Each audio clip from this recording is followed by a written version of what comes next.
Testing 1, 2, 3. Window, screen. Whoop. Do you hear anything? Window. You hear anything? Just hear you. Okay.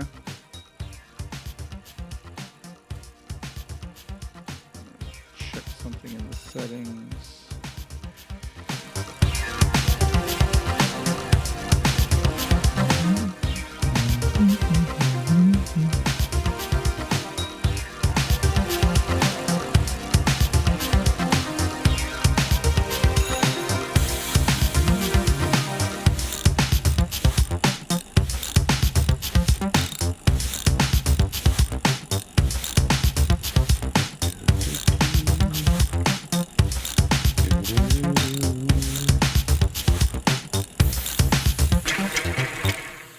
Well, Danny, that was our theme song.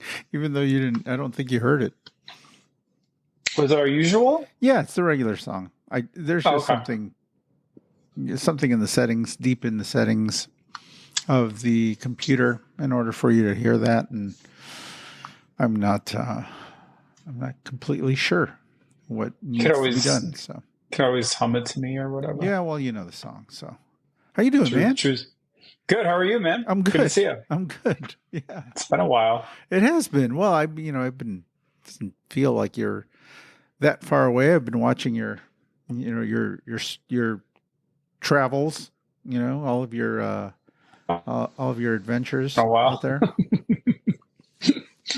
Yeah, I've been watching your gallivanting around town, as my mother would say. Yeah, that was not that was fun. That was, what was that? That was last week.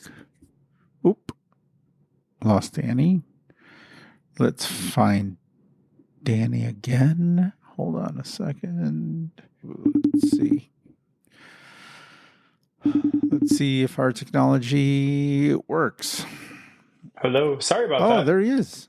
Having some technical difficulties over here, I think. It's okay. We're pushing the boundaries of what we are.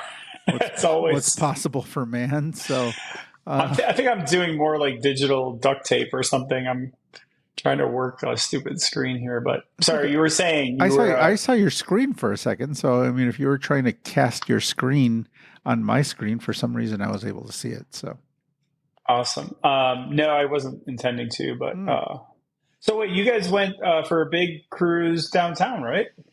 Yeah, last Sunday. I think it was cool. Little Isa was in from Alaska for a week and a half. Nice. Which she spent her entire summer vacation working at the bike shop, which was great. Did she? Yeah. Wow. I think so. Yeah, we took a little bike ride with her down in the city, and that was cool. That was nice. I always enjoy getting down there and doing a little ride. It was really windy. It was really windy that Sunday. I mean, like water was coming up high, on the bike path, and on the way up north, it was just must have been 15, 20 mile an hour wind. But fun. It was good. So she got a feel for like kind of semi proper vacation, not just hanging out like working. Yeah, one day, one evening. Better than nothing. Couple of hours on a Sunday night. Yeah. No, I mean, I think it's what she enjoys doing. So, we let her work on bikes. It's the first time I've had anybody else but myself really working on bikes all summer. So it was kind of a relief to have. How's she doing? How's Alaska? She's good. She's working in a real bike shop. So she's got 2 bike shop jobs. She works on a campus bicycle shop. And over, I guess, at the beginning of the summer, sometime midsummer, she got a job she was frequenting a bike shop to buy parts for her college bike shop, for the campus bike shop. And the guys were desperate for help and asked her if she wanted to work, and were amazed when they were able to just start throwing bikes at her to assemble and fix. So Yeah, she's got a real bike shop job there, and then she's got the campus bike shop job. So Nice. yeah, she sounds like she's pretty happy, and she's learning stuff. She came back with you can tell she's been practicing and pretty adept at doing things. She's picked up more skills, while she's been gone. They've been Nice. sounds like they've been doing good by her as far as like teaching her things, and she's always a pretty willing student, so she picks up on things. So I would think, any good bike shop, you're always kind of happy to teach somebody if what you're teaching them, they're taking it and applying it, and she pretty much does as you tell her, so it's great. So very cool. Nice to have her home. Is she already back or what? No, she's gone. Yeah, she's back. She's back in Alaska. So she left last Friday. So she's almost been back home for a week. Wow. But yeah, good. It was a good time here, and it's fun having her back in the shop. It kind of felt like, we weren't quite fully staffed, but it had the feel well, compared to this year, it just had the feel of a real bike shop again, because it's been pretty. It's been a lot of work, a lot of work for a handful of people. We're down two people this year, and it was really helpful to have her around. So yeah, that's cool. Mm-hmm. Yeah, how about yourself, man?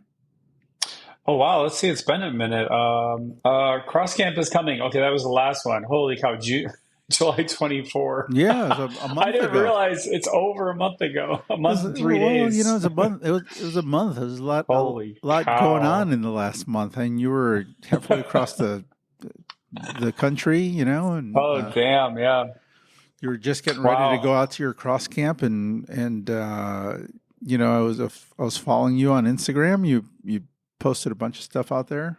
Mm-hmm. Yeah, no. So cross camp was great. Yeah, super fun. So decided, now that I'm in my 50s, I should go finally do an away camp, sleepaway camp. Mm-hmm. My first ever. I never went to camps as a kid. I think my parents didn't trust camps. Nah, they had there was a bad vibe to them, I think, in the 70s and 80s. Yes, there were. I would, although my parents would let me. There was a group of there was a school out of Indiana. There was some sort of a religious group that would come through they would come through the neighborhood, and they would invite people out to. It was like a Baptist, or it was like a Baptist church out in Indiana, and they would come through the neighborhood and ask parents if they would. Do you have any young boys at home? Yeah, not only boys, but it was like anybody wanted to go.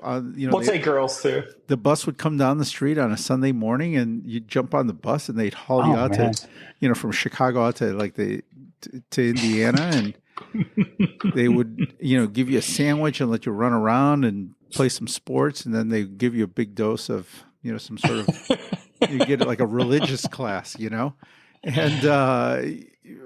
Dose of something. Yeah, my grandmother would just let me and my cousins just jump on this bus with these. So you did that? Oh yeah, you actually did. Oh wow, yeah, with these strangers.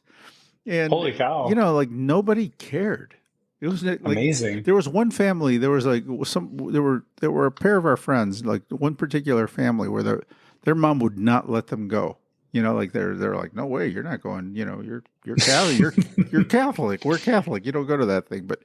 Me, my cousins, and some other friends on the block, we would all go. I mean, it seemed like our families were just happy to get rid of us for a Sunday morning, get us out of the neighborhood. And, in all seriousness, I imagine it was kind of cool, like the adventure part too. Like you're just getting out of the neighborhood and getting out of town. And it's like, I don't know about you, but my parents were immigrants, and it's like, we weren't poor, but, we're definitely working class, and it's like, we didn't really take vacations. Like we had some vacations, but they weren't like classic American, like a week or two in Florida or Disneyland or whatever. Like we went to Ireland a lot, and that was awesome. Don't get me wrong. But, it was a very like family oriented thing. So yeah, you weren't staying in it didn't. You weren't Yeah, it staying in didn't a like. hotel or anything. You were staying in a Oh, spare right. Yeah. room or somebody's Yes. basement. Yeah. Yeah, Yeah. yeah, And you just yeah. drank a lot of tea and ate a lot of biscuits, Uh huh. listening to older people say the rosary Yeah. and talk about everything. And it was great. Don't get me wrong, but like, it wasn't. I'd come back from that. I'd be like, okay, what I miss, and all my friends are like, oh, we went to like camping in Michigan, we went Hmm. to Florida, we Yeah. went mountain biking, and Hmm. wherever. It's like, but I can imagine that was kind of cool. But I think it's. I was going to say earlier too is I think maybe it was an Irish immigrant thing, but no one I knew growing up like in my neighborhood, like immigrant kids, because I lived in a whole neighborhood of immigrants, like tons of Polish people, Hmm. tons of Greek people, tons of Irish people, but they didn't really do camps either. I wonder No, if it was no. like an Mm-mm. immigrant thing. Yeah, and I think some of those camps also cost money. So it was just Yeah, you had to send them away. I mean, those weren't. yeah. It wasn't like somebody was giving you that stuff. Your dad's like, stay home for free. Yeah, yeah. Do some, cut some grass, and do some chores. You So got work to do. Where are you going? You ain't yeah, going to Indiana. yeah, exactly. So yeah, I mean, this thing was free. I mean, nobody paid for these. Right. it was just like some free thing. And Yeah. my grandmother was a very trusting person. These guys came in a white shirt and black tie and swoop us away. So They it had a was mission, they hmm wanted to, indoctrinate you or do hmm whatever, but it save was us. all part of this deal. Yeah, save you, right? Yeah, Because they were. you need to be saved, apparently. Yeah, and I didn't really understand the whole purpose of it. I still don't. To this day, I don't really understand what saving me had to do with Thanks for the anything. fun weekend. But yeah, oh But yeah, we're gonna get some good reader mail oh yeah, bologna sandwich. Bologna sandwich and an apple and some sort of candy, and that was great. Yum. Yeah. The good life. It's like basically like a prison meal. Mm-hmm. Yep. So. So Uh, anyway, I went to cross camp and it was super fun. I won't bore you with the details, but yeah, I no, just had a no, really good. that's what this show is about: is boring people with the details of our mundane lives. But that's no. I mean, you. So So th- I'll give you the plate. this Sorry, is go ahead. this is like with. I mean, you did this camp with like some. I mean, these are like big shots in the U.S. cross scene, correct? Yeah. So the to be to start to level set Mm-hmm. as they say. So it was Cycle Smart Mm-hmm. is the company. So it's Cycle Smart Inc. And their tagline is "Solutions for Cycling." So it's a coaching company, and it's founded by Adam Meyerson, who's kind of like shall we say, a legend or icon of U.S. cycling. So he's in his 50s, like me, Mm-hmm. but he's a former pro, recently retired. Still races a lot, races like Masters and stuff, and does some elite racing still too. But he comes out for Toad, two of America's Dairylands. He does Chicago Grit, aka Intelligentsia Cup. Still races quite a bit, a lot of cross and all that. So he organizes and promotes a couple of his own races in New England. So Okay. cyclocross races, and they're pretty big. Like Mm-hmm. they're big, and for I think at some point they were UCI races too. So they no small potatoes. Like he had like full race weekends. So that's his company. He has a handful of coaches who work for him, and they've had like incredible success doing what they do. They really focus on cyclocross, although they, of course, coach and train for gravel, road, mountain bike, etc. But I think they're at least mainly known, or mostly known for cyclocross. So their list of coaches is pretty cool, including my coach Michael Vandenham, who is anyone who follows cyclocross knows who he is. But he's kind of like the top dog in Canadian cyclocross, or at least has been up until recently. He just kind of retired recently, but he's still racing too a lot. Mm-hmm. But he's pro a long time and raced in Europe and raced around North America and all that. Now he does like a lot of gravel and mountain, but also I think still doing some cross maybe. But anyway, yeah, just a lot of great coaches, and then like the people they've had come through their program are like it's like a list of national champs. So it's like Jeremy Powers, Stephen Hyde, Ellen Noble, like people who've dominated U.S. cross and gotten the jerseys, then gone over and cut their teeth in like Belgium and like the Netherlands and France and what have you. So anyway, kind of like the top program, at least in my opinion. So I finally bit the bullet because I'd heard about this camp forever, and I'm like, I gotta go. So I just like talked to Sarah. I'm like, I want to go to this camp. She's like, do it. Mm-hmm. So yeah, so I flew out.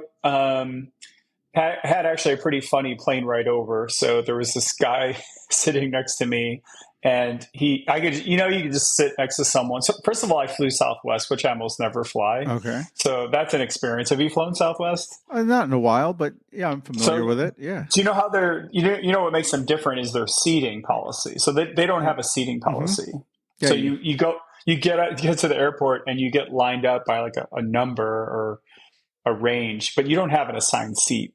And so they put you in like cattle, like a corral, like a paddock, Mm-hmm. and then you get leashed onto the plane, and then you just take whatever seats there. Oh, first come, first So serve type thing. I Yeah. I flew them once before, but it was years ago, and I didn't remember that. Mm-hmm. Anyway, I ended up at the very back of the plane, like literally the last Okay. row before the toilets in the galley.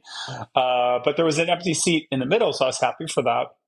All was good, and then this guy was sitting next to me, and he was. You could just, how you just feel like someone really wants to talk to you, like Yeah. Yeah. even before they open their mouth, like you could just sense it. Uh-huh. And whatever, I was in a good mood. I was well caffeinated, and he was just like, "Where are you going? Where are you from?" So he ended up being this really interesting guy to talk to, and I talked to him literally the whole time, Oh, wow. full on. I had my Really? book already. I didn't even read a page of it, but he turned out to be a really cool guy. His family in Chicago, but was born in Brazil, and his father is Norwegian, but his mom's like Brazilian, something like that. And so he's had this amazing sporadic nomadic life all over the place. But he was a flight attendant, Oh. not for that airline, a Uh-huh. different airline, but he just happened to be flying around visiting family and stuff. And anyway, he told me all about his life in Norway and his life globetrotting around the world, and it was Wow. really fun. And of course, he exchanged info, and he's like, "You should come out. I'm going to be cooking a big dinner in Western Massachusetts this weekend." I ended up not being able to because I Oh. literally didn't have any time. But point was, had a nice little flight over, and I have a contact, Joe, if we ever want to go to Norway and Okay. hang out. And yeah. So he was just telling me how crazy expensive it was. Oh, exciting. So him and Dag Otto Lauritsen. That's right. Right? That's right. The Norwegian soldier. Yeah, but that was just a detail. I got sidetracked. So the camp was great. I got there. The theme of the weekend was, well, first, two big things. One, I was super impressed. Mm-hmm. Super professional, like super fun, but also like super professionally done, like this whole thing. Because, I was a little bit, I actually wasn't skeptical at all, but I could imagine being skeptical or a little wary of some of these types of things. Because I've been to a couple, not exactly cross camps, but like, little things like that where I go somewhere for like a night or two and they're not like super professional or something's funny about them. I'm trying to think of like some of these I've been on, but nonetheless, this was fantastic. It was like a super great weekend. Everything was exceeded my expectations. But the other theme of the weekend was the weather. So it was super hot, okay, and it was super humid, and I guess that's typical for Western Massachusetts. And so I'm not 100% sure why, but maybe it's because of the winds or the topography or whatever. But it was extremely. I mean, of course, deep August.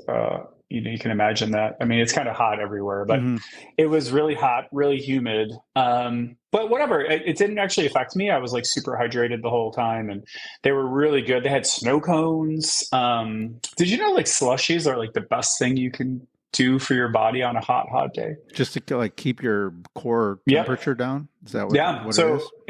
And if you see like EF Education, they're kind of like cutting edge on this, and Jumbo Visma or whatever they're calling it, Lisa, like they're eating slushies all the time at like the world tour. You'll see them. They get these like slushies, some version of a slushie. It could be a snow cone. Yeah. So CycleSmart had a snow cone machine. Oh, wow. And they had it hooked up to a generator. So they're just making snow cones the whole time. So we're getting like all this sugar high and like cooled down. It was really fun. How big was the group? How big was your, people attending?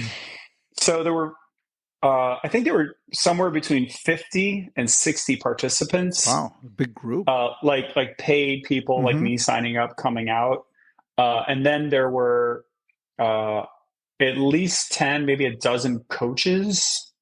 Wow. And then there were just some sundry various kind of friends and people hanging on like kind of around the camp. So I would say there were probably like 75 people there, like at the event. And Okay. the event, I think I told you last time, was at a vineyard. Mm-hmm.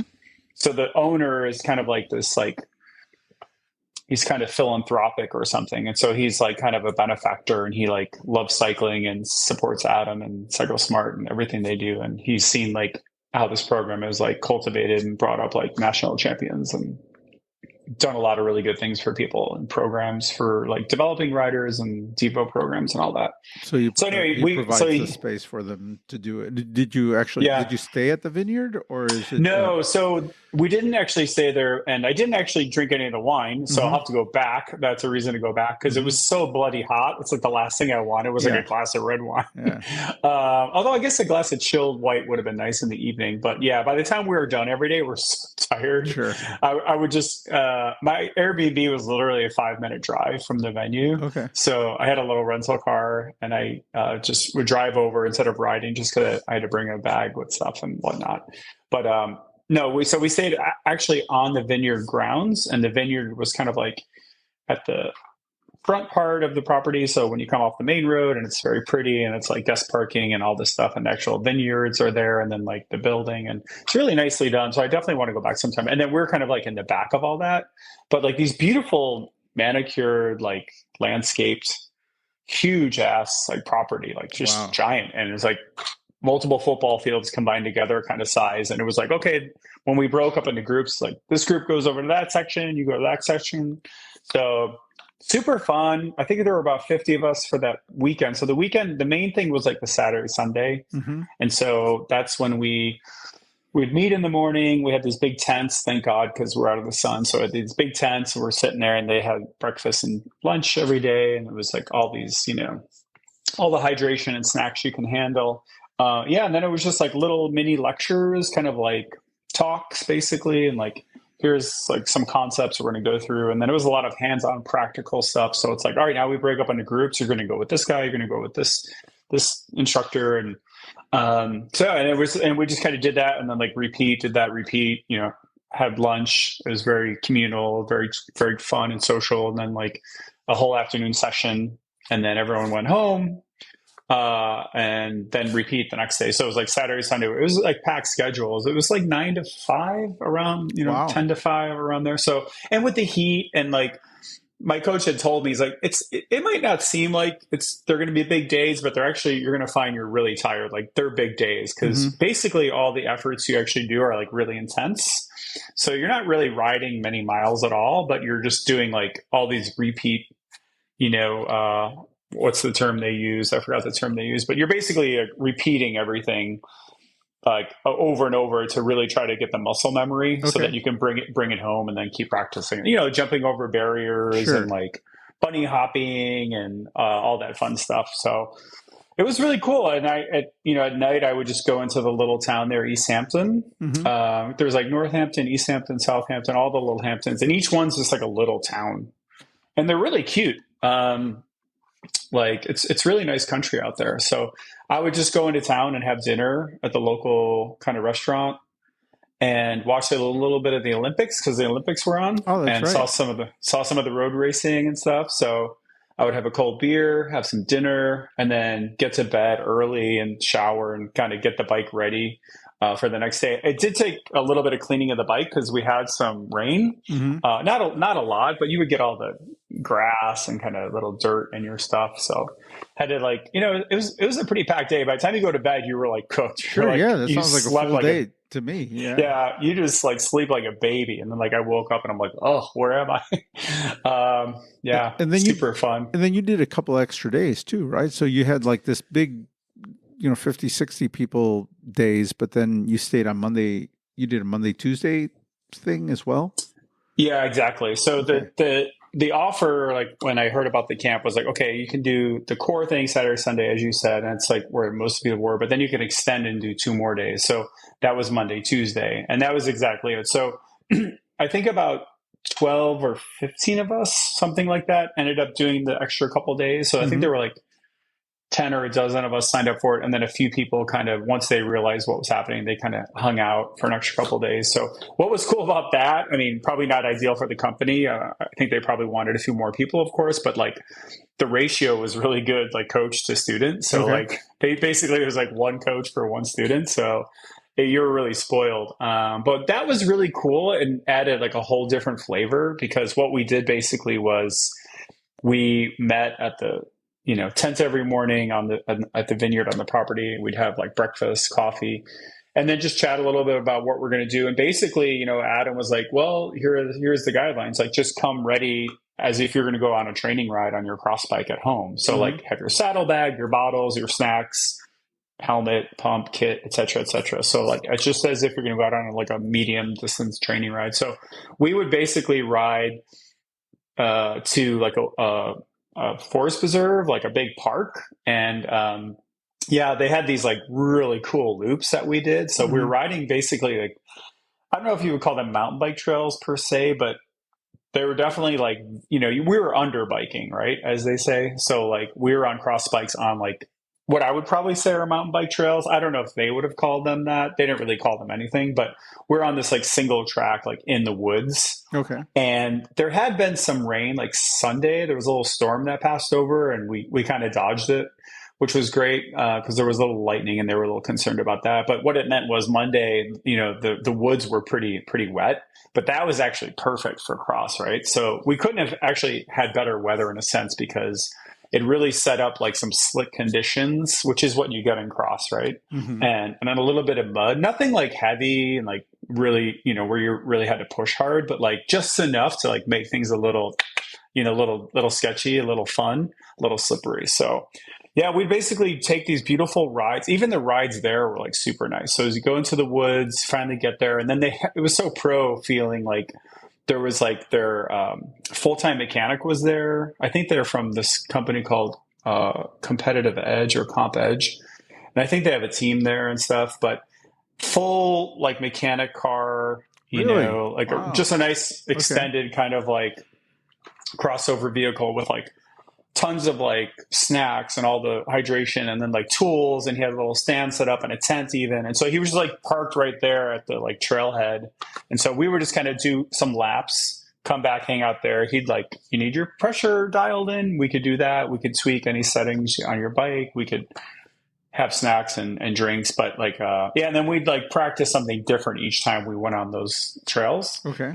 And we were divided into different groups. There was like the super fast group, the faster group, the medium, and then et cetera, et cetera. So I was kind of bouncing around a couple different groups. There were some real fast riders there. Like I was like not riding with some of those guys, that is for sure. Just like their actual bike handling and skills. Like I think a lot of them were like mountain bikers or Mm-hmm. like very veteran cross riders. Wow. And I was like, I'm not touching those guys. Like And, they were just going so fast. and the coaches that were there, I'm guessing they work for his company, right? Did Yep. they fly in from across? Do they all live in that area, or do they come in from various parts of the country? That's a good question. I'm not sure on all of them. I know my coach, Vandenham. So he lives in, was it Vancouver? He's in the far west of Canada. Oh, So wow. he flew in. He used Okay. to live in that area though, and he used to live in somewhere in New England, Massachusetts area. And so he stayed there for some time, a year or two or whatever it was, but he like cut his teeth kind of doing cross there, I think, Mm-hmm. or at least spent time there coaching or whatever he's doing, racing. But yeah, so he's tight with Adam a long time. And so he flew in, and then I think some other people, some other coaches, like I know a couple live in Philly or Pittsburgh, like around there. So they had to like do a good drive up. And then a couple of them are local or local-ish. Mm-hmm.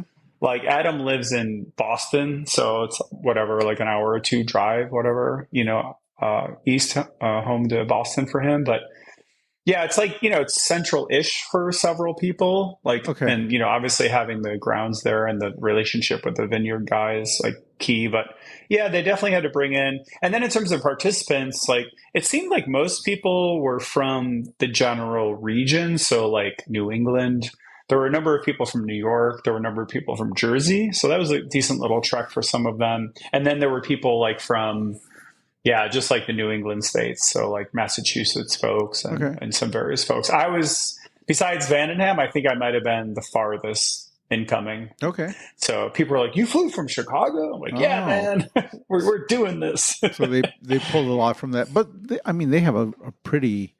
I mean, out east they have a really mature cross scene out there Yeah, in that area. I mean, East Coast in general. I mean, traditionally they've exactly. always had that. They've always had a pretty strong cross scene. I remember they had all those. Oh shoot! What were the names? There were Jonathan Page. yeah. But even I think before that, like even going back into like the '90s, there the were like McCormicks. you had I those think the guys. McCormicks, Jeremy Powers, Tim Johnson. Hmm. And if you're thinking of folks before that, I'm trying to think who those Oh, I other might forgot. be. It But was a little short guy. It was a short Martin or I forgot. hmm, He was an um, Irish. I think it was an Irish guy. well, I did pull up a list of like U.S. national champs, like the history. Uh huh. So it goes back to. By the way, I always forget that the first championships for nationals in the U.S. was in Palos Park, Illinois. Did you Really? know that? Yeah, the first ever U.S. cross nats was in Palos Park, Illinois, and I knew that, but I always forget it, and then I see it, and I'm always like, "Oh yeah." Wow. There's Lawrence Malone, Roy Nickman, Wow. Paul Really? Curley. He's a name I know. Steve Paul Tilford, Curley. Paul Curley. Paul Curley Yeah, is one of the names that I remember. Yeah, that was yep. yeah. So Adam Myerson like knows him, knew him Mm-hmm. super well. Steve Tilford, R.I.P. He he died tragically a few years ago, but he was a big name. Don Mira, that's a name Don we all know. Myra, I yeah, think he was a Myra, yeah. yeah, he became a big Wasn't he like mountain bike guy. BMX originally? Mountain bike, yeah. Yeah, yeah, he Mark became. Howell, Tamira, Jan Wijak, Yeah, that's another guy, Jan Wycheck. I Frank remember. McCormick, Mark Yep, McCormick, the McCormick brothers, because yep, they were crit guys too. yep. Tim Johnson, who I know, Jonathan Page, of Mm-hmm. course. I know him somewhat well. Not like bragging. I'm just Yeah, saying I actually know some of these guys. yeah. Jeremy Powers, Stephen Hyde. These guys are all ballers. Then you get into like the late '90s and the 2000s. That's that resurgence of cross in the Hmm. United States. You know that big push again in the early Yep. 2000s, which we're still kind of at the tail end of right now. I mean, I think they're kind of responsible for lighting the fire under what Hmm. crosses these days. The Chai Cross Cup started around that time as well.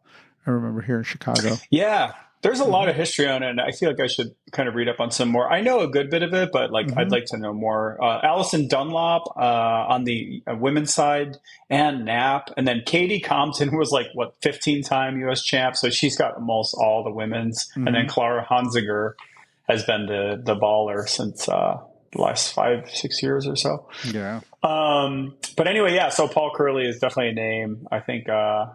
Who's associated with legends of the sport. But yeah, like Jonathan Page, I think he's from there originally and then moved out west. But Jeremy Powers, Tim Johnson, Jeremy Driscoll, like all these guys, all What is like Tim Johnson Adam. up to these days? Is he He's still commentating. is he? He's still. He shows up at Trek, the Trek Cross Cup, Okay. which I just signed up for. I see him out there all the time. I see Jeremy Powers. Jeremy Powers, I was just talking to, actually, I texted him today. He works for Whoop. Hmm. Yeah, he was at GCM, but then they folded. Yeah. Tim Johnson did commentary and has done commentary for a bunch of like networks and like sports, like you name it. He's done like commentary for every discipline of cycling. So he's still like super fit. He does a lot of stuff for Cannondale, or he has been up until recently. He's always been a Cannondale guy, Yep.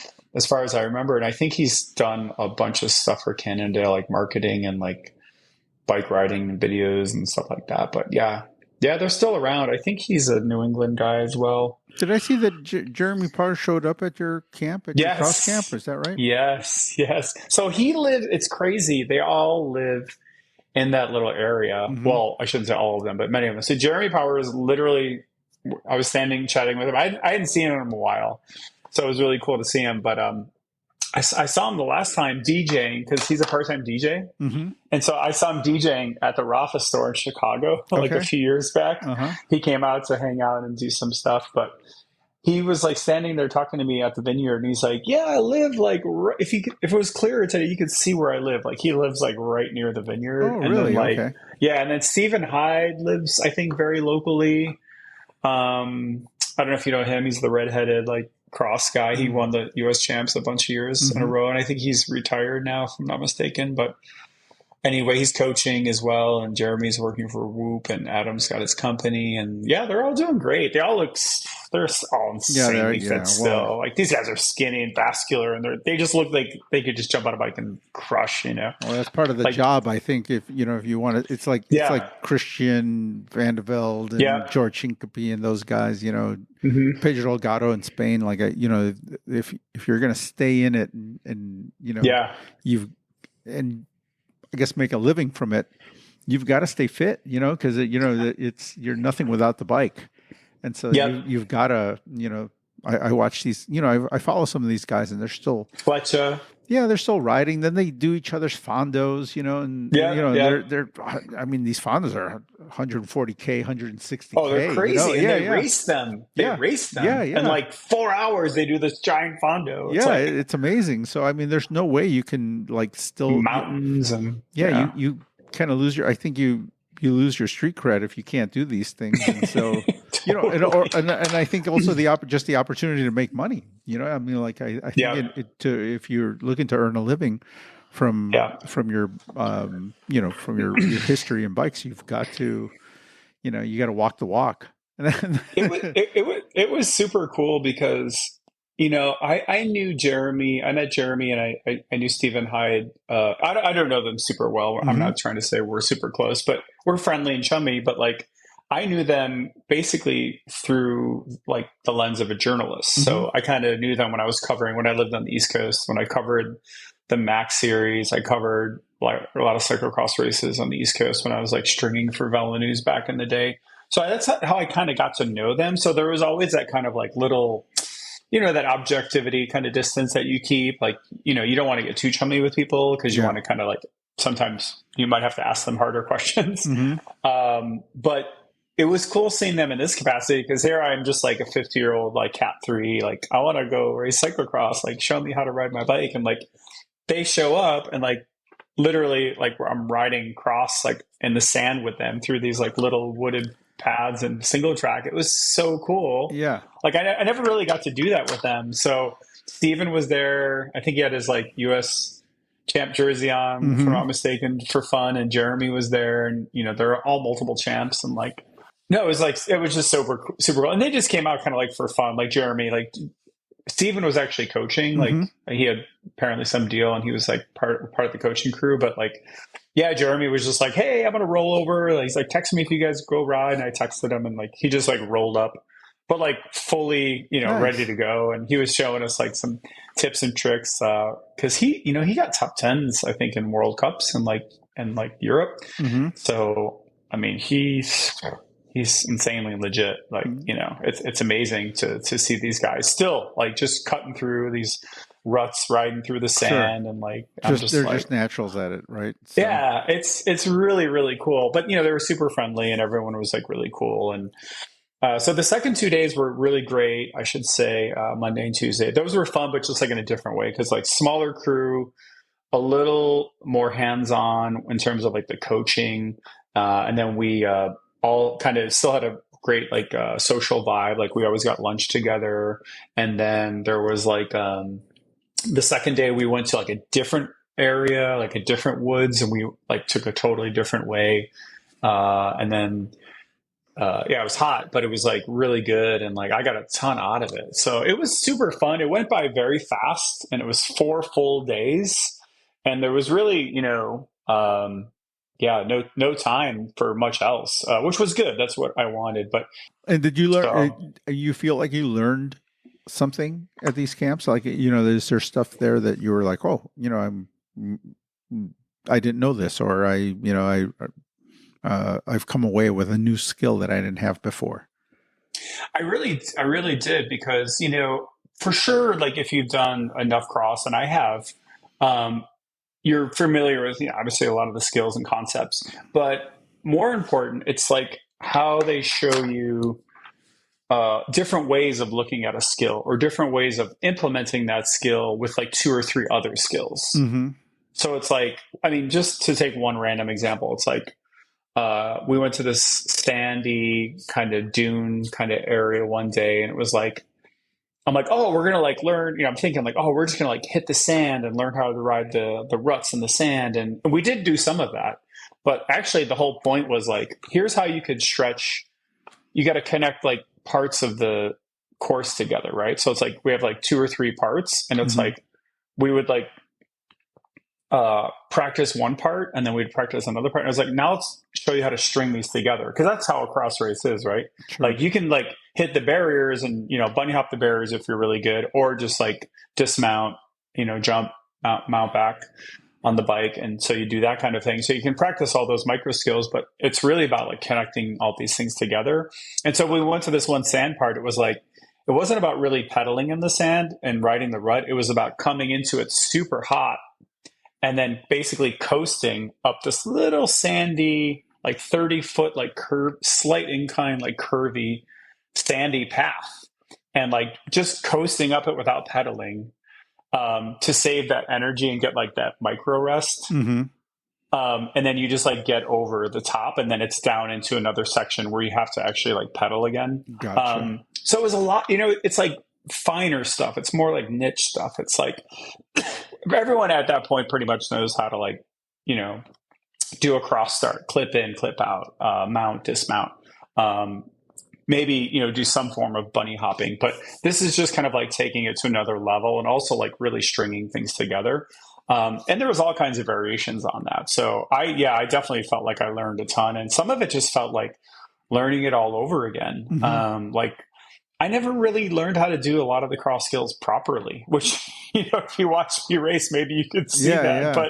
But like a lot of it is about, so their big thing is like technique. Mm-hmm. And so it's like practice the technique and get the correct form. And they're very unabashed. They're like, they're very clear. They're just like, we believe there is like a right way to do certain things. There are definitely like different ways to do things, but like we feel there are some ways that are incorrect and some that are correct. Sure. I think that's fair to describe their approach, if you will. And so that goes for like mounting your bike, dismounting your bike, coming Mm-hmm. into a barrier at speed, like how to be already clipped out in your pedal, so that you're kind of floating on the pedal, and then you just like hop off the pedal. You're not actually clipping out before the barrier, which a lot of people don't do. So some of it, obviously it's a lot of very specific micro kind of skills, Mm-hmm. but they definitely have like an approach to that. Yeah, they have their method. It's like Mm-hmm. their own way that they teach, and that their teachers teach. Right? Everybody says that. Yep. Everybody's on the same page. I've done a lot of like. I've taken a lot of dog training classes, for example, and it's very similar there. There's a lot of there's obviously a lot of stuff that they're all the same on, but then Mm-hmm. there are things where they differ, drastically from one another. And not that I found it, at times that not one way is not necessarily, one guy's way is not necessarily the right way, and the other guy's the wrong way.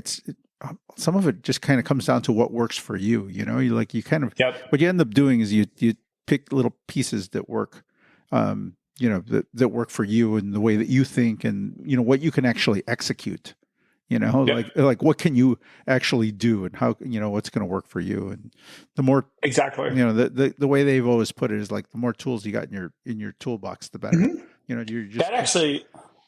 Oh, sorry. I think we had a little delay there. Sorry. No, but yeah, I mean, it's just like it's gathering, it's collecting tools, for your toolbox, because not everything's going to be the same way, right? You might need a different tool for a different, for different jobs. So, I think You actually just really eloquently summed up like their take, Mm-hmm. which I think would be perfect on their website if you had to write it down. Like they're just giving you multiple options Mm-hmm. and showing you different ways to do things. They definitely have some things where like this is what we think is the best, Mm-hmm. but in a cross race you have to be very flexible. Like in an instant, it has to be like instant, because sometimes you can't we like to ride up a short, steep climb a certain way in a certain gear or Persian a certain way, but you can't always do that. So you got to be ready to run. And maybe you can't hop off your bike the way you always do, like to the left. Maybe you have to hop off to the right, which isn't your natural side. So here's how you do that. So they call it the cycle smart way. I sent you the hashtag link, but so that was very cool. But yeah, I learned a lot. And it was obviously just a very cool connect, like seeing all these people I haven't seen in a while. I met some new people too. And then also there was a kind of a confidence thing. And I was just going to mention one thing that happened. So, I had this mountain bike accident like in 2011 or 2012 and, broke my leg. I had some malpractice. And that's why my left leg is, I don't know if you ever noticed, it's like smaller than my right one in terms of like the calf thickness.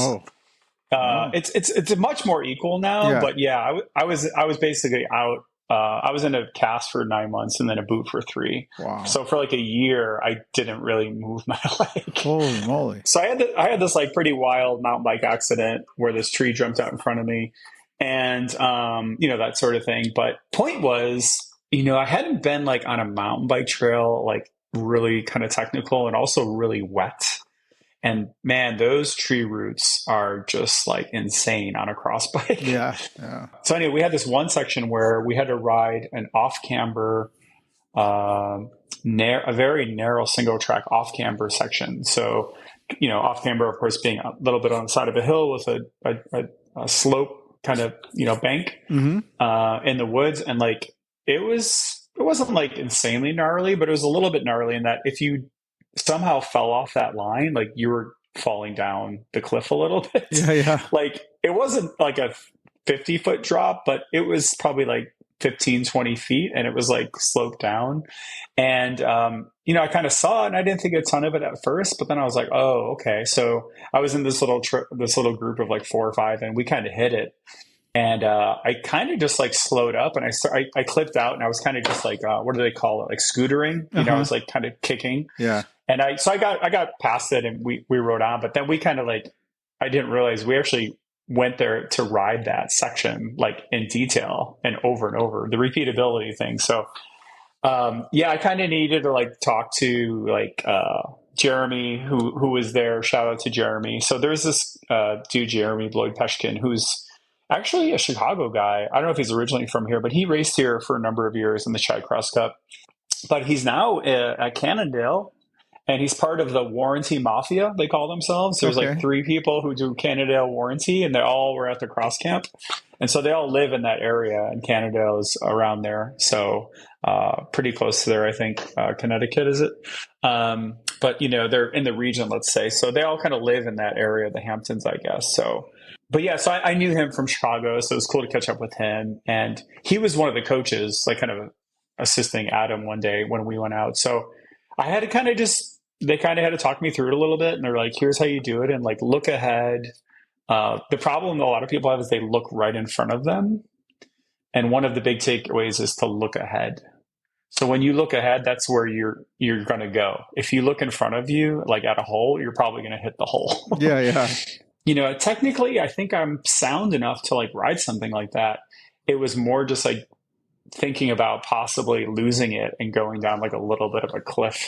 Yeah. And I think I kind of was like, wow, I think I'm having a little like flashback to like my mountain bike thing. Cause that was a pretty gnarly accident. They had to get me out of there. They carried me out of the forest for that one. And then we luckily met a 4-wheeler. And so the 4-wheeler drove me to our car and I got taken to the ER from there. But yeah, I think it was just like one of those things, and but they showed me how to ride it and then we just did it and then we incorporated it into like these 2 other sections.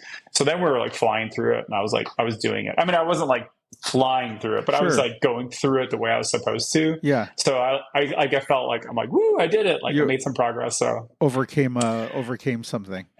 Yeah, seriously. And so that felt really good. Like that was probably the only real thing that way, but like that was kind of cool. We don't really have those in any of the races I've done. That's more like UCI, like the top pros. They do have some like crazy shit they have to ride, but those guys are pros, right? So they can do this stuff.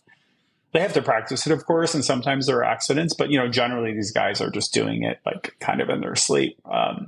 But for amateurs, like you don't really ride some of that stuff, some of those features, and so it's yeah. If you're not used to it, it's a little. When's the first cross race here? The local So cross my race. my first one, I'm going to do the Boiler Cross in Mm-hmm. Indiana. So the Purdue Oh, Boiler Cross. okay. Yeah, it's in Lafayette. So that's in like It's very is it? French. Yeah, I think it's Mm-hmm. like 3 weeks from now. Okay. Wow. Yeah, so it's coming up fast. We got this weekend's Labor Day, right? So we got Labor Day. Then we have like I got a concert the weekend after, and then Sarah and I have like a weekend in Michigan, like an Airbnb getaway Mm-hmm. thing, and then the cross race. So I think it's like 4 weeks. And then your season's off and running, right? Because doesn't the local thing start here? You got races in Yeah. Jackson Park, and you got hmm all sorts of. That's like the kickoff, right? Isn't that the Yeah. inaugural Yeah. The first race? one is something Academy. What's it called? Something Academy on the south side. Mm-hmm. But yeah, I'm going to do the Indiana one just to get the cobwebs out and to get Okay. like the first race jitters out and Mm-hmm. just, get everything dialed. And, coach was like saying, like, part of it's just like getting in a car again and like getting your bike in the car and like get everything ready and just you getting your directions, like all the like really basic stuff. Yeah. And then just like getting to the race and doing your warm up and like eating right again and like for the whole race day and blah, blah, blah, and the warm down and, all that kind of stuff, tire choice. And, it's really just like getting the cobwebs out. So you go in, maybe not a lot of expectations, just like, let's go have a good race, but that's a good one. And then, yeah, whatever that other race is called, it's the week after. So that's the Shycross Cup beginning. But then we actually have the Trek Cross Cup after that. Okay. And so Wow. that's a big one. It's no longer a World Cup, unfortunately. So the big Euros probably won't be there. But it is a C1, so that's like the highest level in the US. It's no longer a UCI race, huh? I Or a think World Cup race? it's not a World Cup, yeah. Wow. So it's a UCI C1, which I think is the highest in the US. Mm-hmm. So like the top US riders will be there for sure, I believe, but a lot of them anyway, I think. But it's part of the US UC US Cross, so the US CX. So it's like only 4 races, I think, this Mm-hmm. year, and the first one is actually not this weekend, but next weekend. It's in actually Wisconsin too, near Madison, but not at Trek. And then there's like 2 after that. There are 4 weeks in a row, and then there's like 2 after that, Virginia or somewhere, and then somewhere else. But then they come back to Trek for the finale. So it's kind of weird because the guys who do that have to travel a lot. I always say I'm not doing any of that stuff. I'm not very good that way, but yeah, so I'll do the Trek Cross Cup, but it is still a 3-day thing. I'm going to do Saturday, Sunday, and then stay around and watch the elites. That'll be fun. Maybe learn something. Wow, And I'm surprised that's no longer a UCI yeah, race. I bet it's a casualty of the just budgets and hmm marketing budgets getting slashed and it's tough, man. flying their teams in and everybody's that's the I guess that's a good way to Yeah, transition to the current state of the bike industry. Everybody's slashing and cutting and and still. Trek. Yeah, totally. You're absolutely right. Mm-hmm. Not to cut you off there, sorry, but another part of that. So that's a big bummer. It lost its World Cup status, I think, last year. Mm-hmm. And then, or maybe it was this year. I can't remember the first year without it, but it's either this year or last year. But then, Trek is no longer the title sponsor of that. They had a Trek team called Trek Ball Walls, I think, in Europe, like with Sven Nys and all those guys.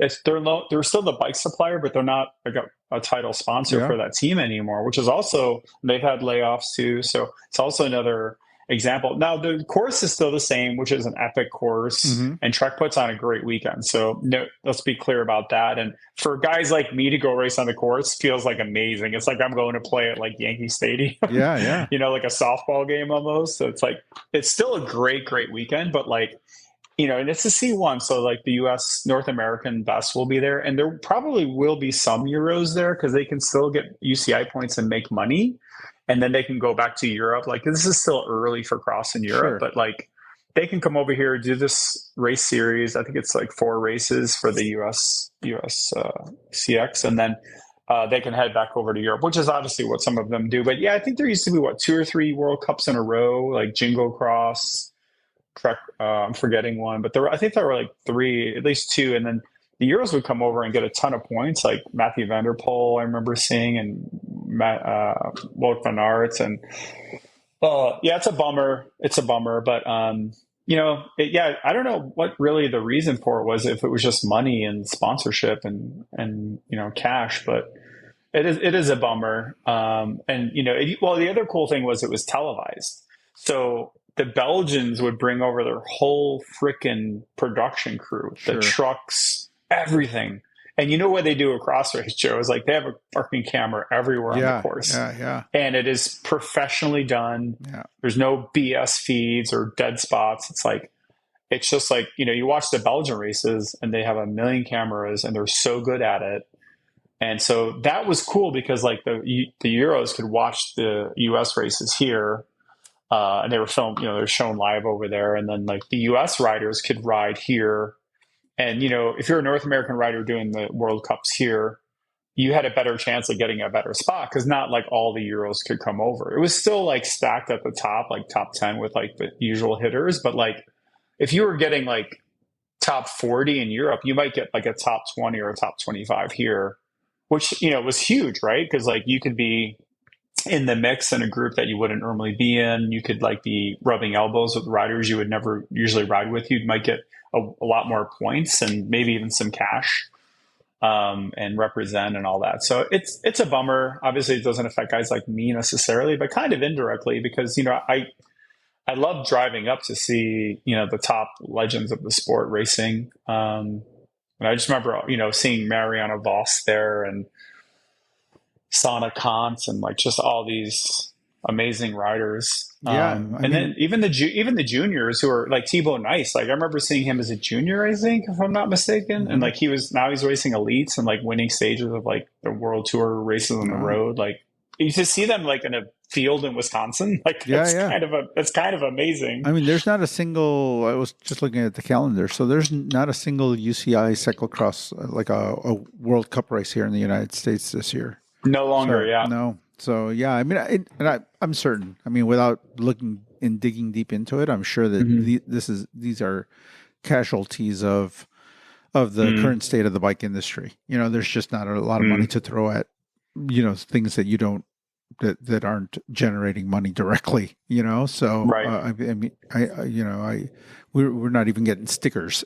At the bike shop. Right. Right. Like the smallest of things right now is I just attended a Shimano seminar. They do these tech seminars and usually, there's a bunch of free swag, T-shirts and bottles and just random things for you to refrigerator magnets and belt buckles. Oh yeah, like as much as you can fit into your pockets. A beer koozie. Oh yeah, and this year nothing. There was nothing. I mean, Sign of the times, man. The obligatory free pizza, but like there's like they call those the little tchotchkes and little things like that, like economic indicators, right? Uh-huh, yeah. Like if you don't even have those, it's like whoa, man, things are tough. Yeah, things are definitely tough, Danny. Right now this is and if I'm like I'm not unique in the bike industry right now, as a shop owner, but my buying is way down. Like I'm not buying anything I don't need,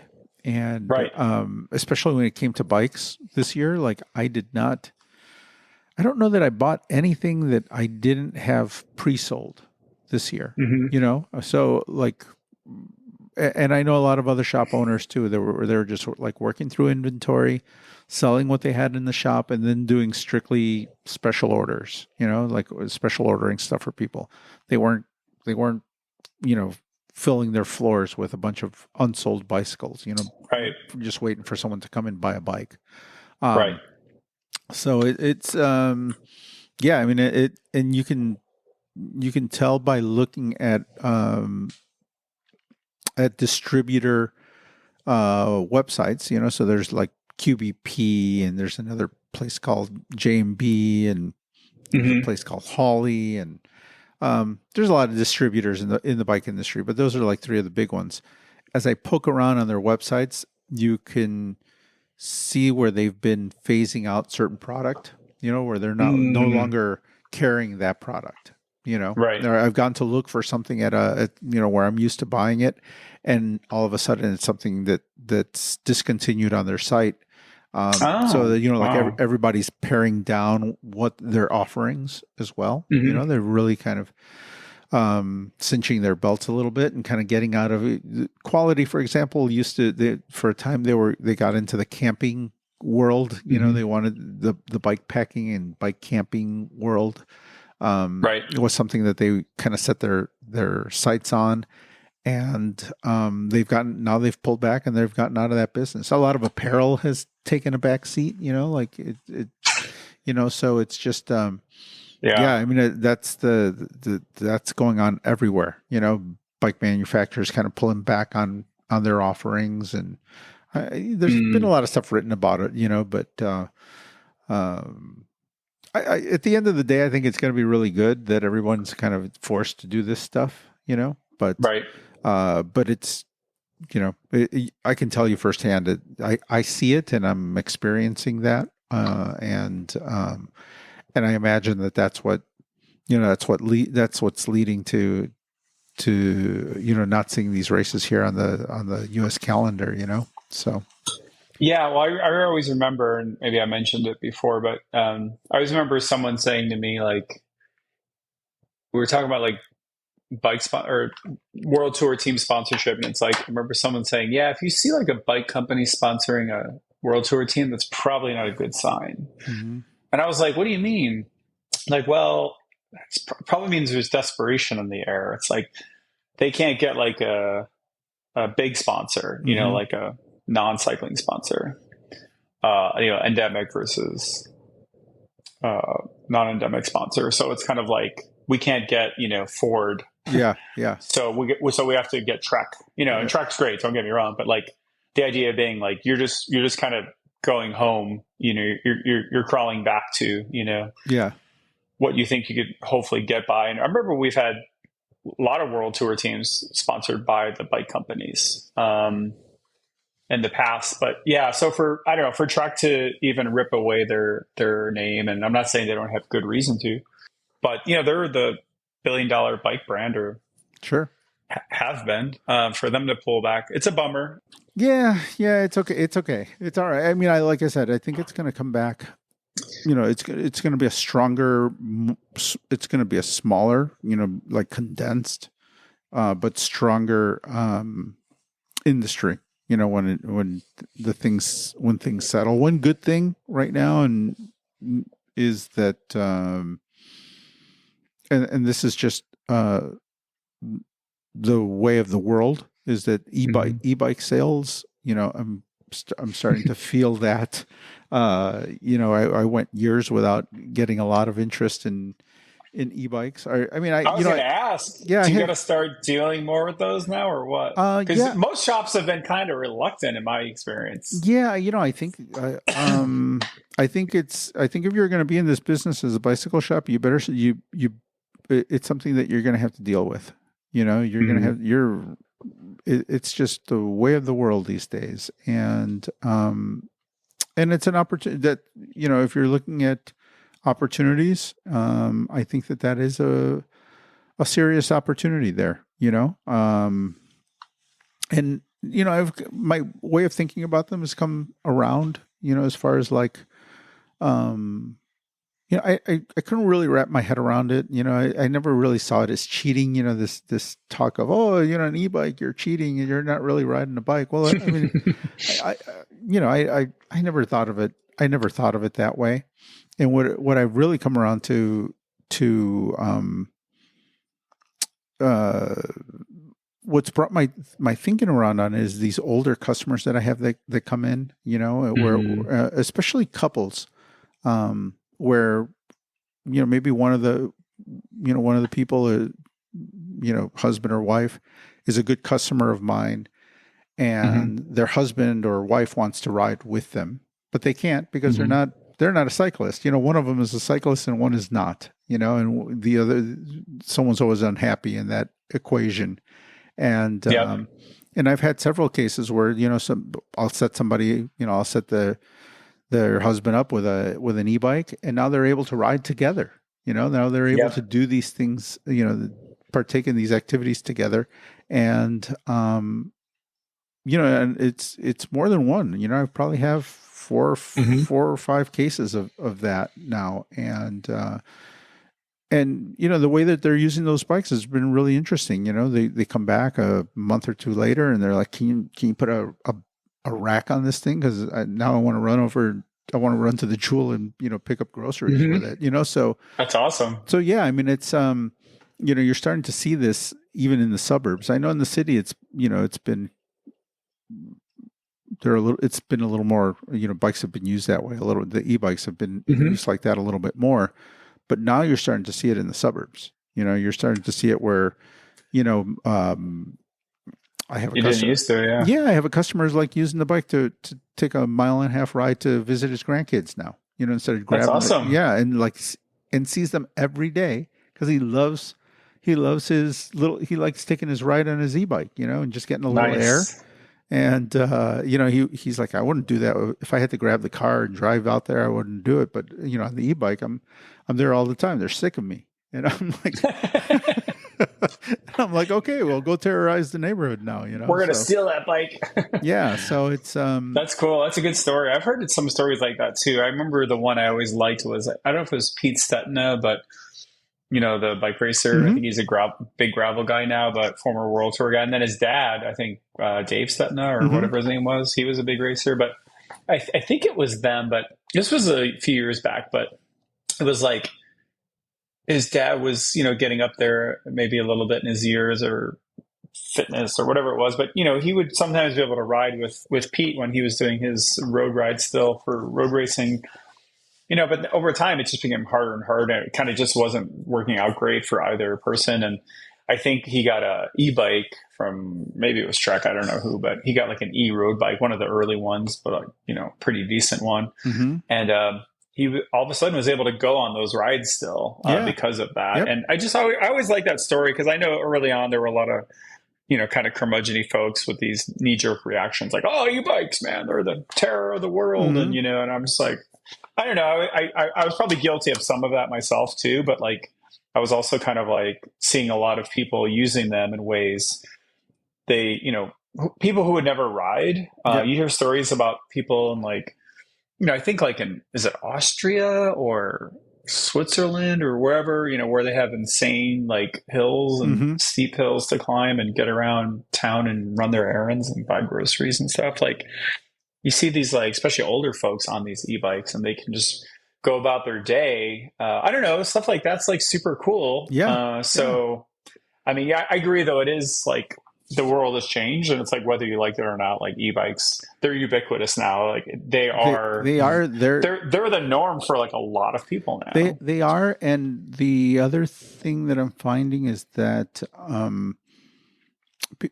I think during the pandemic, a lot of people dipped their toes in the water of the all these scooters and e-bikes and different things. They were buying these cheap ones off online, um, but these older customers are they've uh, they've either had a bad experience with the cheap e-bikes or they know someone who's had a bad experience with the e-bikes and they're coming into Hopefully bike. not a fire. Well, no, yeah, no fires, but a lot of just like mechanical issues, Yeah. motor issues and electronic issues and things like that. And they're coming into the bike shop because they know that they gotta, they need someone to service these things. They need a place where they can bring the bike in, and if they buy it, they want to be able to get it worked on, and it's leading them to the bike shop.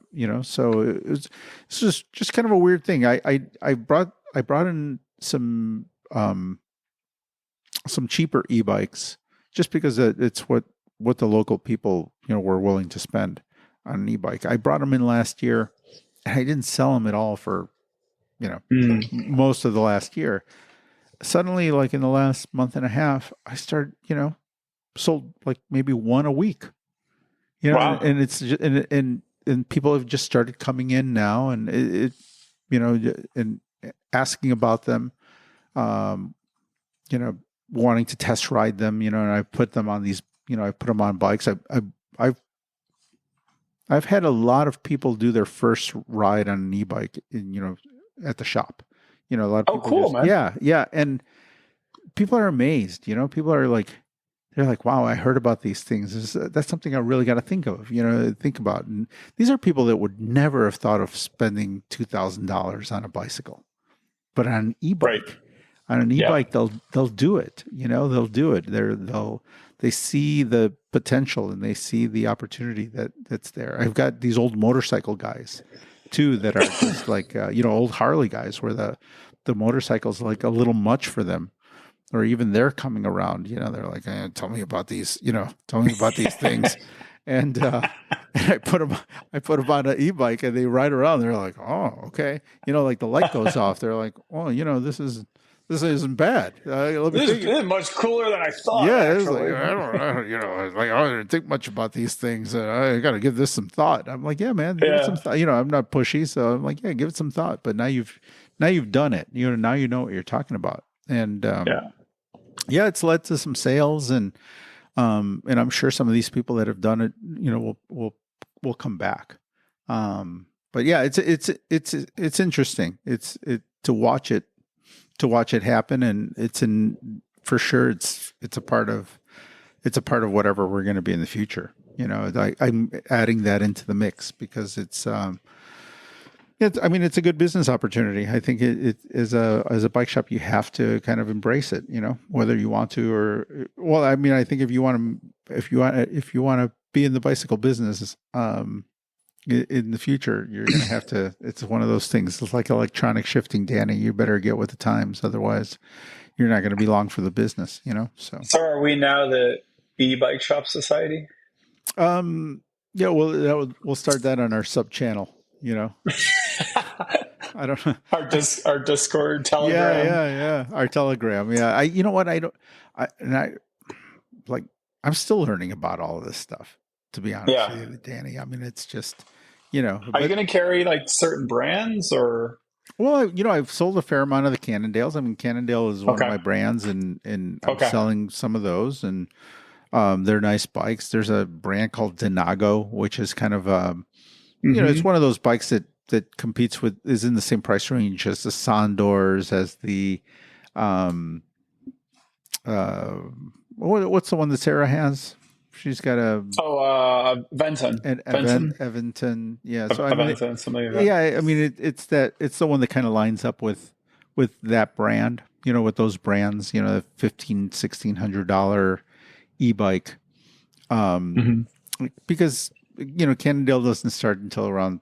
Although the prices of the Cannondales have come down now, so now they have like a one or two sub $2,000 bikes. But it was, in the past, you couldn't get a bike, let's say a Cannondale, a Trek, a Specialized. You can get one of those bikes for under $2,000. And they were probably closer to three. But now they've got bikes that are starting to compete with some of the online brands in terms of Hmm. pricing. Um, and so the prices of these bikes have come down. The weight of these bikes have come down. It's drastic how much the difference in weight between, let's say, like Hmm. these $1,400-$1,500 brands and the $2,000. Like Hmm. it's dramatic, Yeah. and it really comes into play for some of these older couples that I'm selling these bikes to.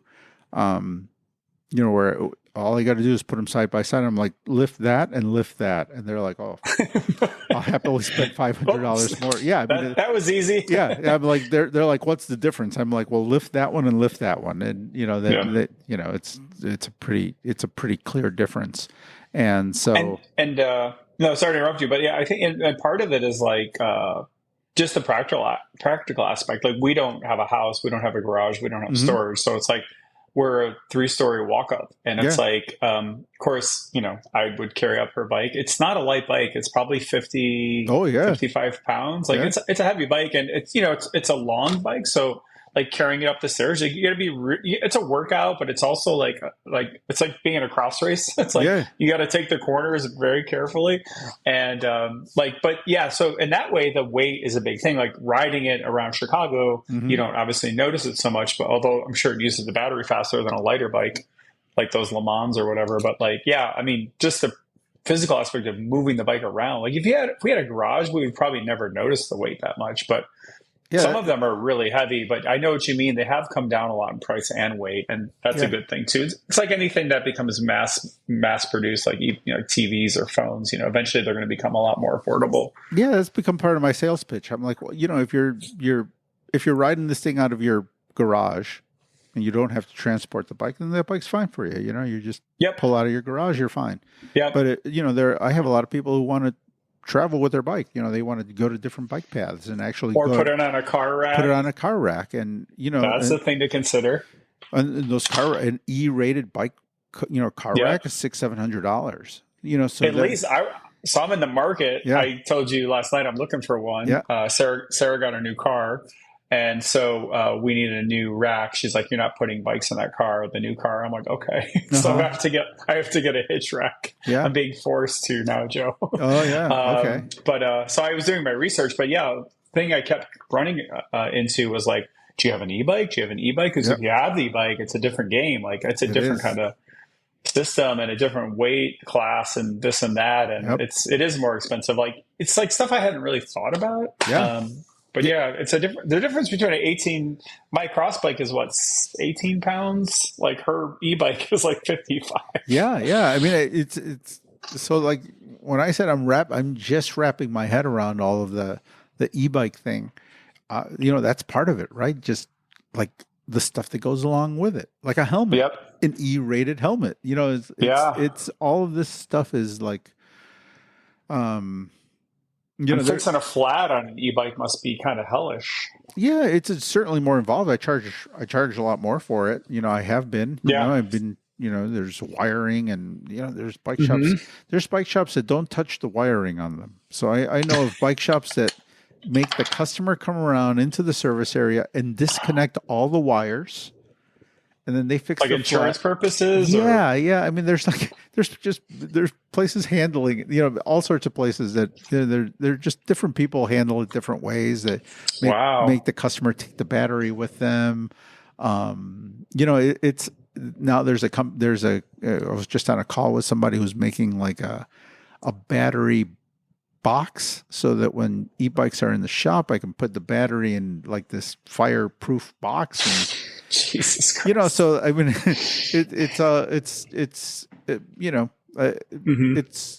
it's the Wild West right now of e-bikes, and there is no uniformity right now. Nobody knows, there is no hard and fast rules yet about e-bikes and how to handle them. Even insurance policies for your bike shop right now are just kind of it's something that's being discussed as we speak. As you were speaking, I just opened up the bicycle retailer website, and the top story is headlined: Park Service reaffirms e-bike use should be determined by individual superintendents. Yep. So it looks like even National Park Service superintendents have to decide whether they allow e-bikes on their lands or not. Like, yeah. Yeah, it's things are going to change, and I mean at least it's on people's radar right now, and where it all ends, I'm not sure, but there's also a lot of abuse of they're basically like little mini motorcycles that are categorized technically as e-bikes, and kids are getting away with riding these things on the street, and with very simple modifications can get them to go 75 miles an hour.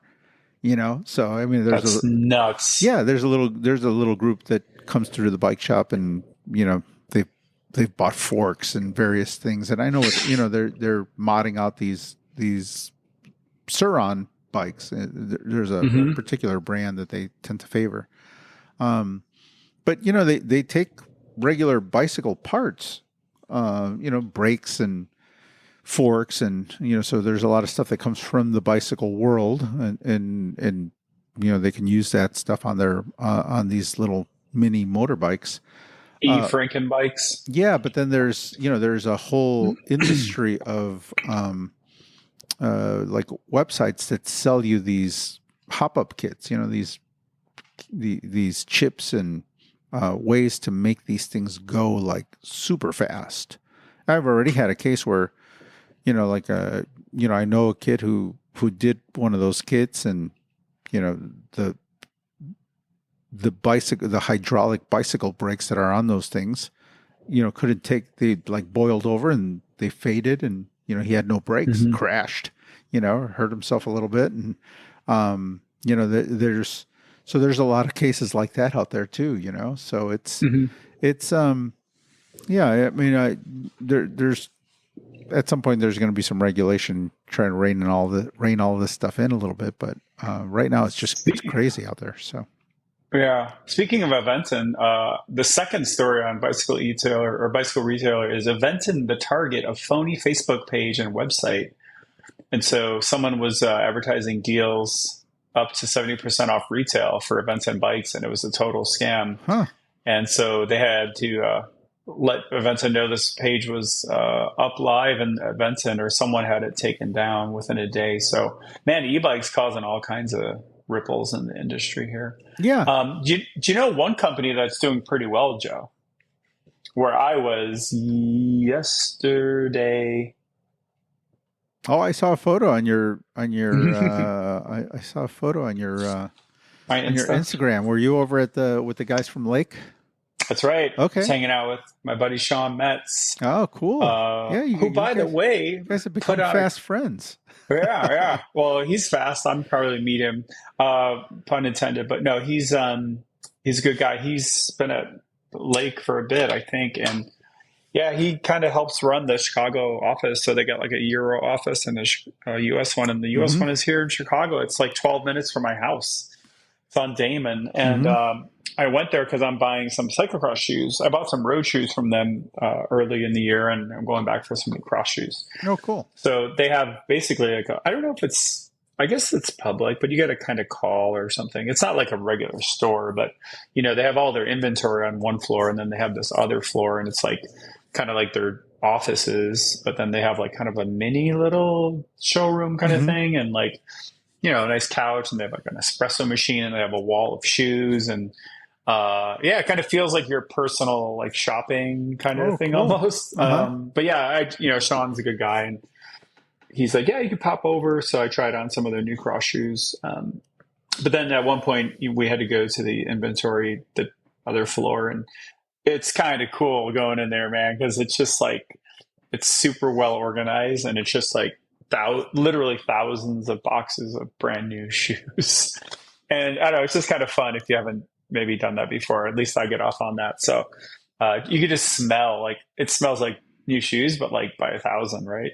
So that was really cool. I was just in there for a little bit, but I don't know if you noticed, but I was actually down in your neck of the woods not long ago. I did a big Rapha ride, and I was so exhausted when I was done, and I was getting a ride back from someone that I couldn't even make it over to you. Oh. We started and ended up at the brewery. But we did this big Rapha ride, man. And At Imperial Oak at the place across the street. Okay.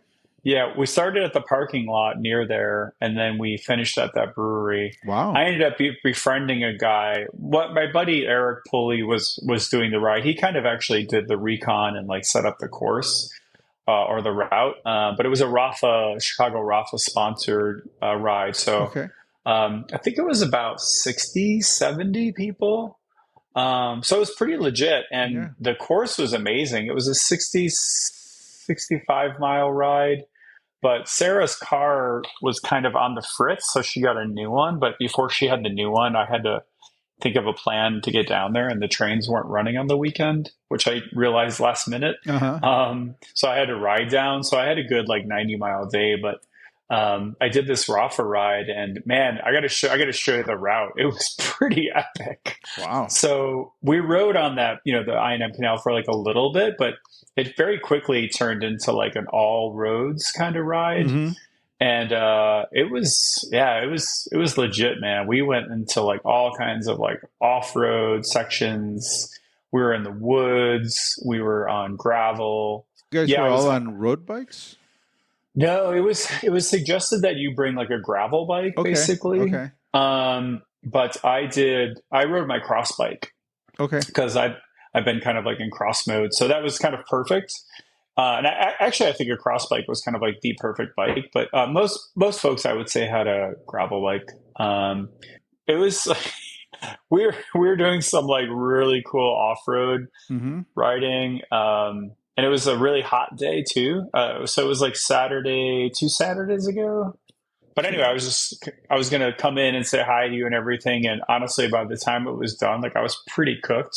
They call it the FAR ride, FAR, like FAR, but like Okay. they have a handful of these across the country Okay. through the Rapha site, Rapha Club, whatever.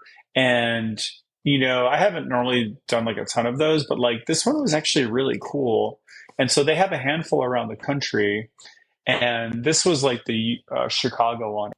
Yeah, but I'm just sad I wasn't able to come pop by and say hi. But we're pretty toast No, by no, that I point. Like, imagine. Yeah. and my ride was going, but I was just like, oh man, Yeah, that was a hot one. That was a hot day it to was do a 75 hot one, miles on. dude. Yeah. Dude, it What was was the distance on that? That was like 60 something miles. the Rafa ride was like 66 or something, and Yes. then Yeah, it was a I hot I day. ended up doing like 90 because I rode down. The ride down was easy for me, like it's an easy 20-mile spin. But when you add it to like a 65 Yeah. mile hard ride, like I Yeah. was Yeah. starting to feel it a little bit. I'm like, plus we went like way harder. I thought it was actually going to be a very chill ride, Uh-huh. like just lollygagging, social.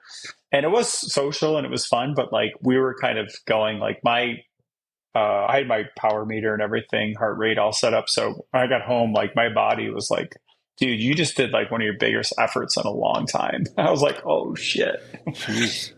Yeah, Oh. it was a very good ride, but super fun. But yeah, maybe next year I can drag you on Oof. Yeah. Well, maybe next year I can actually do the 60 something it. miles in the heat like that. So, yeah, that would be We could always even do the more chill group too, because there's some groups behind us. So okay. we got an extra beer in by the time they got there. But It's, oh shit, we didn't even talk about the Vuelta. God damn it! well, I think we have time before it's over. Okay. Well, Are you watching I it? have been watching it. Yeah. Okay, It's pretty wild, it's dude. wild. It's interesting right now. We'll see.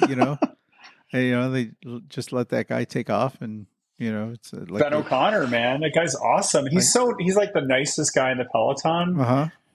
And like he got all that time on Roglic that one day, they kind of like fucked up and they like let him go. And it was like a Kia Pushy thing. Like he got Mm-hmm. all this freaking crazy time. It's Yeah. not really the right analogy, but it kind of reminded me of it. Mm-hmm. So if he can keep it, it'd be amazing. Roglic, he put like a minute the other day, but like super fun race. And Mm-hmm. I still think of you every morning I put it on. I think of Joe just because it's Spain. So I'm like, Oh, Joe, hot and sunny yellow. and Yeah, awesome. yeah. Everything's just And the like bulls, yeah, those bulls in the yeah. countryside, the advertising Yep. ones. Osborne. Yeah.